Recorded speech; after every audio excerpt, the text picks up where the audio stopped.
तो hello friends, welcome back to my channel. तो friend, इससे पहले लेक्चर में हम लोगों ने टोटल यूनिट 3 यूनिट को कंप्लीट किया। तो आई होप वो वीडियो आपको पसंद आया होगा, कुछ कॉन्सेप्ट आपके दिमाग में फिर ज़रूर हुए होंगे। और अगर आपको वो वीडियो पसंद आए तो वीडियो को लाइक ज़रूर कीजिएगा। और अगर आप इस चैनल पर पहली बार आए हैं, चैनल को सब्सक्राइब कीजिए, बेल आइकन को प्रेस कीजिए ताकि हमारे वीडियो का नोटिफिकेशन सबसे पहले आप तक पहुँचे। आज हम लोग बात करने वाले हैं यूनिट 5 के बारे में, क्योंकि यूनिट 5 से सवाल पूछे जाते हैं। लगभग 2 से 3 सवाल पूछता है एग्जामिनेशन में, और यूनिट 4 से कम सवाल पूछते हैं, इसीलिए मैंने उस यूनिट को स्किप किया है। ओके, तो आप लोग को इससे घबराने की ज़रूरत नहीं है। बस हमारा ये मैथमेटिक्स का जो लेक्चर था, वीडियो कंटेंट का, ये लास्ट ही लेक्चर है। तो आप इस वीडियो में अंत तक बने रहें, तभी तक आपको सारी चीज़ें समझ में आएगी, कॉन्सेप्ट आपको समझ में आएगा। ओके, तो सबसे पहला क्वेश्चन कह रहा है कि find the directional derivative of psi is equal to X Y plus Y Z plus Z X in the direction of 2i plus J plus K at the point of 1,1,2 and also find the maximum value of the directional derivative at the point. Okay, तो सबसे पहले जो equation दिया है उसे हम लोग क्या करेंगे, एज इट इज़ लिख देंगे। तो ये आपका इक्वेशन हो गया, और इस इक्वेशन को आपको पार्शली डिफ्रेंशिएट करना होगा एक्स के रिस्पेक्ट में, वाई के रिस्पेक्ट में और जेड के रिस्पेक्ट में, क्योंकि यहाँ पे 3 वेरिएबल हैं, एक एक्स है, एक वाई है, एक जेड है। तो अगर आप उसे पार्शली डिफ्रेंशिएट करते हैं एक्स के रिस्पेक्ट में, तो यहाँ पे क्या हो जाएगा, वाई हो जाएगा, और यहाँ पे क्या हो जाएगा, जेड हो जाएगा। तो वाई प्लस जेड, और इसे आप पार्शली डिफ्रेंशिएट करते हैं वाई के रिस्पेक्ट में, तो यहाँ पे क्या हो जाएगा, एक्स हो जाएगा, प्लस यहाँ पे क्या हो जाएगा, जेड हो जाएगा। और जेड को डिफ्रेंशिएट करते हैं पार्शली, तो यहाँ पे आपका क्या हो जाएगा, वाई हो जाएगा, प्लस आपका क्या हो जाएगा, एक्स हो जाएगा। ओके, और उसके बाद हमारा अगला कंसेप्ट होता है इसका ग्रेडियंट फाइंड करना। तो ग्रेडियंट ऑफ साई क्या, आपका जो पता है फॉर्मूला क्या होता है, I del psi by del X plus J del psi by del Y plus K del psi by del Z. और यहाँ पे आप उस वैल्यू को पुट करेंगे तो I cap Y plus Z plus J cap X plus Z plus K cap X plus Y हो जाएगा।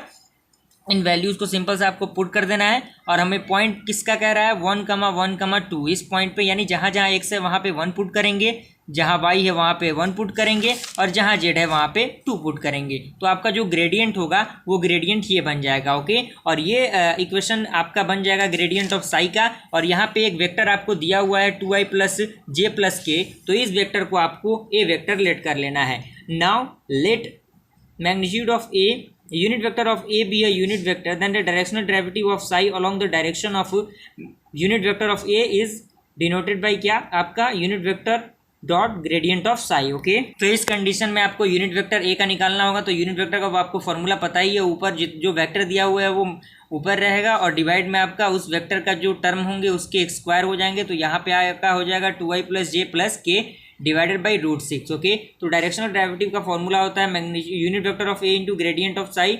यहाँ से उस वैल्यू, दोनों वैल्यू को पुट कर देना है, और यहाँ से आप आई के साथ आई का मल्टीप्लाई, जे के साथ जे का मल्टीप्लाई और के साथ के का मल्टीप्लाई करेंगे। तो आई डॉट आई क्या हो जाएगा, 1 होता है, जे डॉट जे भी आपका 1 हो जाएगा, और के डॉट के भी आपका 1 हो जाएगा। तो यहाँ पे 1/√6 प्लस यहाँ पे कितना हो जाएगा, 6 हो जाएगा, प्लस 3 आपका क्या हो जाएगा, 11 डिवाइडेड बाई √6। ओके, तो ये आपका पहला आंसर हुआ। और इसमें अगर दूसरे आंसर की हम बात करें तो कह रहा है now the maximum value of the directional derivative, क्योंकि हमें मैक्सिमम वैल्यू भी फाइंड करना था। तो मैक्सिमम वैल्यू आपका जो साइज दिया हुआ है क्या है, x Y plus Y Z plus Z x at point इतना। तो आपका इसका मैग्नीट्यूड निकालना होगा। तो मैग्नीट्यूड निकालने के लिए जो आपका फॉर्मूला था, जो आपका 3i प्लस 3j प्लस 2 आया था, उसका आपका सिंपल सा मैग्नीट्यूड निकाल देना है। तो ये आपका फाइनली आंसर आ जाएगा। ओके फ्रेंड, आपका ये क्वेश्चन जो है ये काफ़ी इंपॉर्टेंट है एग्जाम पॉइंट ऑफ व्यू से, और इसका जो प्रोसेस है ये भी थोड़ा सा लंबा है। तो आप पेशेंस बना के रखें, आपको कॉन्सेप्ट जरूर समझ में आएगा। ये जो वेक्टर दिया हुआ है आपको इसको शो करना है कि ये आपका क्या है, इरोटेशनल है, एंड साथ ही साथ इसका हमें स्केलर पोटेंशियल फाइंड करना है। तो हम जानते हैं आर का कोई वेक्टर होता है तो उसका किस तरह से फॉर्म होता है, वो आपका x i plus y j plus z के होता है। और उसके बाद इसका मैग्नीट्यूड हमें फाइंड करना होगा। तो नीचे उसका आपका होल स्क्वायर हो जाएगा, और चूंकि आपको पता है ये टर्म दिया हुआ है तो ये आपका क्या हो जाएगा, x i plus y j plus z k divided by x square plus y square plus z square का मैग्नीट्यूड है। यहाँ पे रूट है तो रूट ऊपर चला जाएगा, तो ये आपका क्या हो जाएगा, पावर में 3 है तो पावर 3/2 हो जाएगा। और हम जानते हैं कर्ल ऑफ एफ क्या हो जाएगा, आपका ग्रेडियंट क्रॉस एफ वेक्टर। तो यहाँ पे इसका जो आपको मालूम है ये फॉर्मूला होता है और ये जो टर्म दिया हुआ है एज इट इज़, और यहाँ पे आपका जो डिटर्मिनेंट सॉल्व होता है उस बेसिस पे इसको आपको डिवाइड कर लेना है, सेपरेट कर लेना है और इसे आपको सॉल्व करना है। तो आई अगर आप लेंगे तो ये वाला पूरा टर्म क्या होगा, रिमूव हो जाएगा और इसका मल्टीप्लाई माइनस इसका मल्टीप्लाई हो जाएगा और ये टर्म माइनस में रहेगा, ये टर्म प्लस में रहेगा। यही हम लोग फॉर्मूला अप्लाई करेंगे। तो आप जैसे ही उसको सॉल्व करेंगे तो ये इस प्रकार का इक्वेशन आपको बन के आ जाएगा और इस इक्वेशन को और आप सिंप्लीफाई करते हैं तो ये इक्वेशन बनेगा।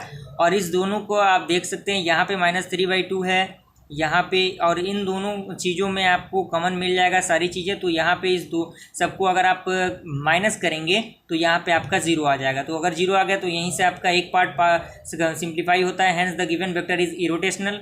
और यहाँ पे हमें क्या करना है, now find the scalar potential psi such that F vector is equal to del psi. तो यहाँ पे d psi is equal to del psi by del x into d x plus del psi by del y into d y plus del psi by del z into d z. Simple सा उस value को आपको put कर देना है। तो आप जैसे ही उस वैल्यू को पुट करेंगे तो इस प्रकार का कुछ इक्वेशन आपको बनेगा और ये आपका इंटीग्रेशन के सिंबल में आएगा। और जैसे ही आप इसे इंटीग्रेट कर देंगे तो इंटीग्रेट करने के बाद ये आपका आ जाएगा इस टर्म में आ जाएगा। क्योंकि हमने इसे क्या लेट किया था, आर लेट किया था, तो ये मैग्नीट्यूड के टर्म में आ जाएगा -1 by magnitude of r vector. तो ये आपका फाइनली आंसर हो गया। ओके, अगला क्वेश्चन देखते हैं।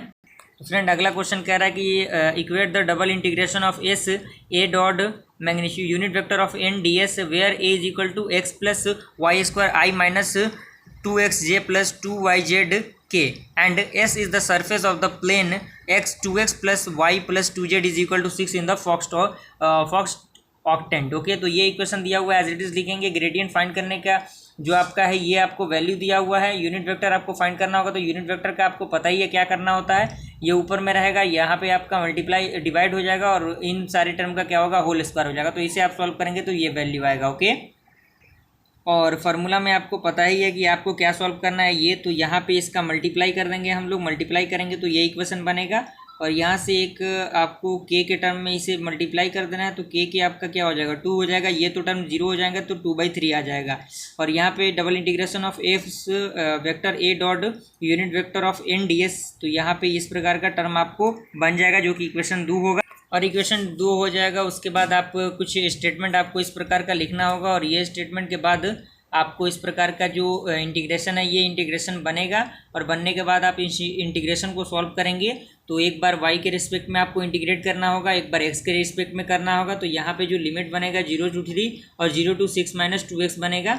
और यहाँ से आप उस वैल्यू को पुट करेंगे तो यहाँ पे पहले हम लोगों ने y के रिस्पेक्ट में किया है, तो यहाँ पे y के रिस्पेक्ट में करेंगे तो ये इस प्रकार का वैल्यू आएगा।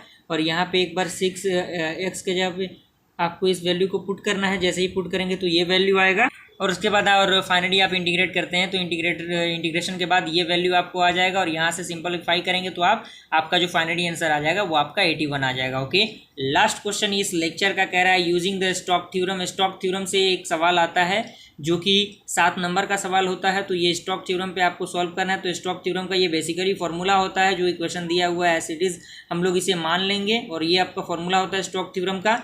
और यहाँ पे हमें सबसे पहले क्या फाइंड करना होगा, डेल क्रॉस एफ वेक्टर। तो यहाँ पे आई जे के डिटर्मिनेंट के टर्म में लिख दिया जाएगा और यहाँ पे आप इसे सॉल्व करेंगे तो 2y प्लस के आएगा। And the equation of triangular plane का जो इक्वेशन होगा वो x/2 plus y/3 plus z/6 is equal to 1 हो जाएगा। और इसको आप अगर सिंप्लीफाई करेंगे एलसीएम लेके तो आपका क्या होगा, 3x plus 2y plus z is equal to 6। और उसके बाद हमें suppose psi x y z is equal to 3x plus 2y plus z minus 6 होगा। तो यहाँ से आप उसको सॉल्व करेंगे तो x के जगह पे हम लोग i लिख सकते हैं, y के जगह पे j लिख सकते हैं और z के जगह पे क्या लिख सकते हैं, k लिख सकते हैं। तो इसका यूनिट वेक्टर हमको फाइंड करना होगा। तो ये एज इट इज है और नीचे वाले का क्या करेंगे हम लोग स्क्वायर कर देंगे सिंपल सा, और आप इसे सिंप्लीफाई करेंगे तो ये आपका वैल्यू आएगा।